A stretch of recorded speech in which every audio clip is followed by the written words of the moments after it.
and welcome to this week's Bruin Banter. Today I have Rechelle Dennis and Nicki Shapiro. Hey guys! Hey. So we just got back from Washington and we got the win, and we're going to give you a little meet recap. So we started on bars, and Soph won bars. She got a 9925 and that was great. And then Rechelle, this was her second time in the bar lineup and she got her personal best score. So Rechelle, talk to us about that. Well, going into the meet, I knew that, we were down a couple people and that they really needed me to, go do bars.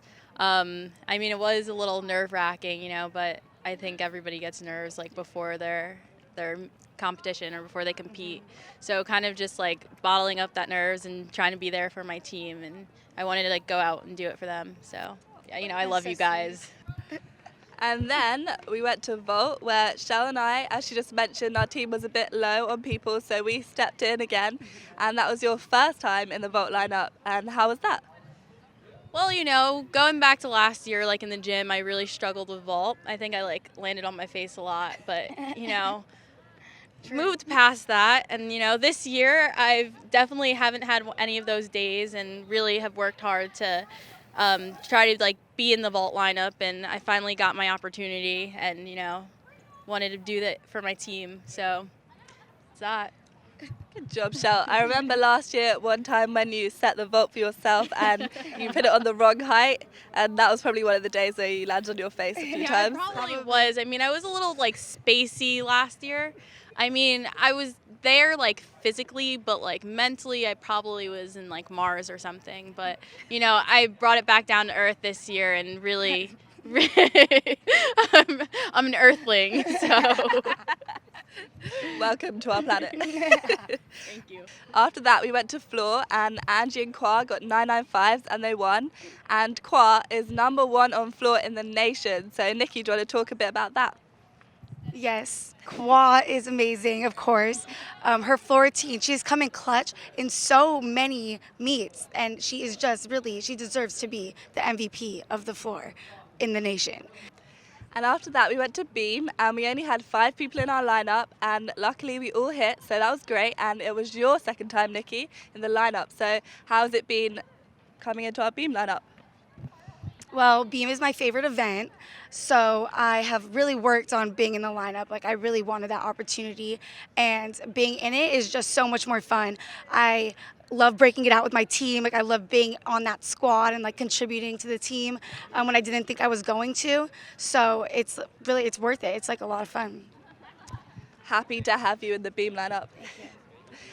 Previously to competing Beam, the last 2 weeks, you actually didn't compete for over 3 years.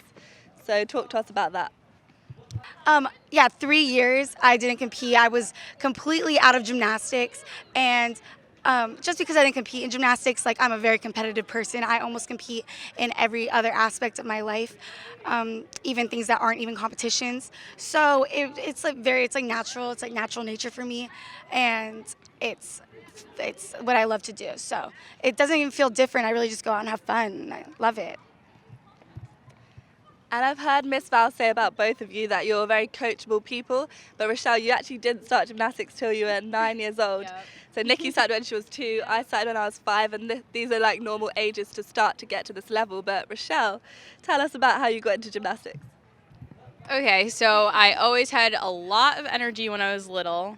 And I would always flip on the playground, and my teachers would always be like, well, you need to put her in something, you need to put her in gymnastics. My mom always used to say, no, my daughter is not going to be a gymnast. I don't like how gymnasts talk, which is really weird. I think she just didn't want to, I don't even know. My family's not really into sports. So then one day I almost broke my neck flipping on my twin bed, and I was a little scared to tell my mom. So anyways, I ended up telling her. And she was like, okay. As soon as I told her, she called up a gym, and that's where I ended up going. So, yep, I definitely try to make my my house my gym. I also tried vaulting on an ottoman and broke my hand, but that's another story. Don't do gymnastics at home, But that's my story. Well, glad you don't vote on those anymore. Glad you're safe and you're in a gym, safe environment. Talking about equipment malfunctions, there was another time when you set the bars for yourself last year, and you sat one side on Fig and the other side all the way out, and you do the mount where you jump over the low bar. So you did the mount, you carried on doing the skills, and you still didn't notice that one side was all the way in and one was all the way out. You've definitely come a long way. Okay, so going back to that, I mount from like one side of the bar. So I mounted and I was like, okay, this feels good. This feels great. And I was going and it was like, something feels off, but like, of course, like I'm not going to stop a routine, because, I'm trying to achieve greatness. So I carried on and then I was like, something is actually off. And then, I went to go do a ginger and I was like, almost hit my shins. So check your bar setting before you do bars. Or don't let Shelly set your equipment ever. Yeah, I try to stay away from that now because I learned that. It's just it's not for me. Lesson has been learned. Proud of you, Shell. You've come a long way. Thank you. So, Nikki, your sister was on the Stanford team, but you're on a rival team, UCLA. Have you always wanted to be on the UCLA gymnastics team? Yes, I have been coming to UCLA Gymnastics meets since I've been 6 years old, I think. So that's like 12 years later that I'm here.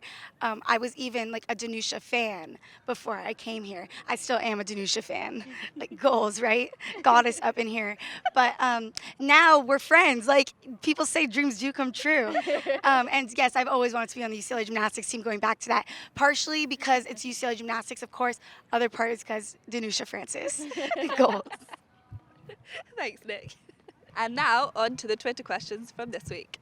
At Peyton Scott 17 asks, what are some pre-meet rituals you and your team have?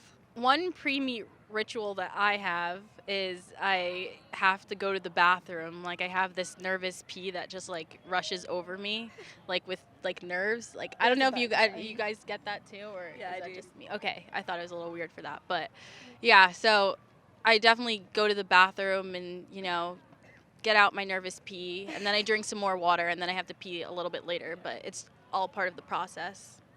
Yeah.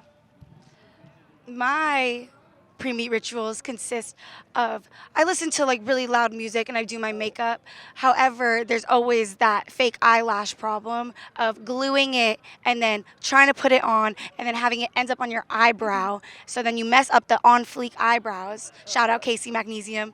And then I have to, clean it up. Then I mess up my makeup. So then it's like that fight. Like I start fighting through it, and then Before the meet fighting starts. Yes, exactly. Yeah. And it really gets my competition ready mindset going from my makeup. So I do that every time.